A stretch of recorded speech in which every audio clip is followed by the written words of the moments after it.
এখন সময় মতো এই বুইরা যদি অভিনয়টা ঠিক মতো না করতে পারে তো সারে সর্বনাশ হয়ে যাব। আচ্ছা, একটা রিহার্সেল দিয়ে দেখি। চাচা শোনেন, মনে করেন আমি সেই কাস্টমসের পুলিশ অফিসার, আর আপনি হলেন শেখ আব্দুল হাকিম, মানে শেখ আব্দুল ওহাবের পিতা। এখন আমি আপনারে যা যা জিজ্ঞেস করব তার ঠিক ঠিক উত্তর দিবেন। হ্যাঁ, বলেন লাশের নাম? আরে চুপ করে থাকলে তো হবে না, যা যা জিজ্ঞেস করব সেটার উত্তর দিতে হবে, তা না হইলে তো আপনি আপনার পোলার লাশ পাবেন না। হ্যাঁ, বলেন লাশের নাম?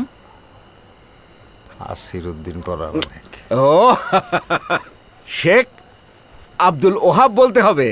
বলেন লাশের নাম? আসিরউদ্দিন পরামানিক। আরে না, শেখ আব্দুল ওহাব বলতে হবে, বলবে না? বলেন লাশের নাম?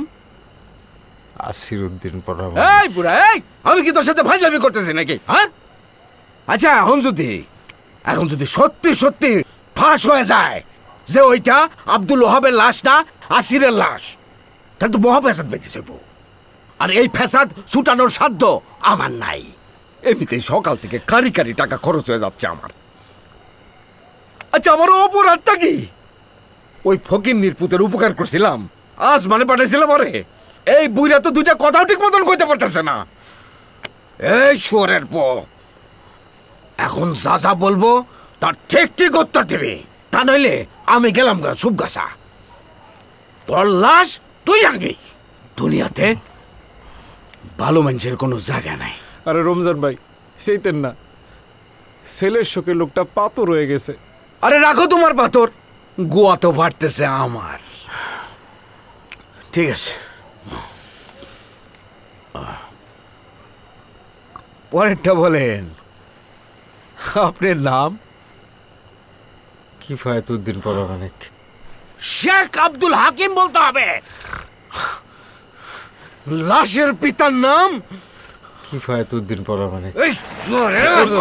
শেখ আব্দুল হাকিম বল, শেখ আব্দুল হাকিম বল, শেখ আব্দুল হাকিম বল।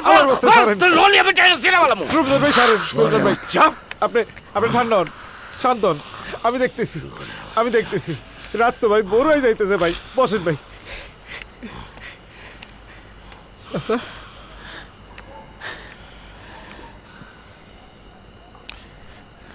আপনার ছেলে ইন্তেকাল করছে, সকলেই সে কষ্টটা জানি, বুঝতে পারি, কিন্তু সে তো অবৈধভাবে গলা কাটা পাসপোর্টে বিদেশে গেছিল। এই তথ্য ফাঁস হয়ে গেলে ঝামেলা তো আপনারই বেশি হইব।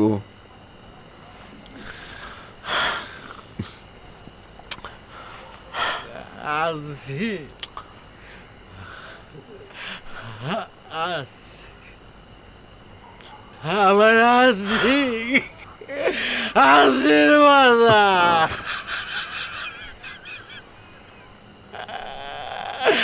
আশীর্বাদ।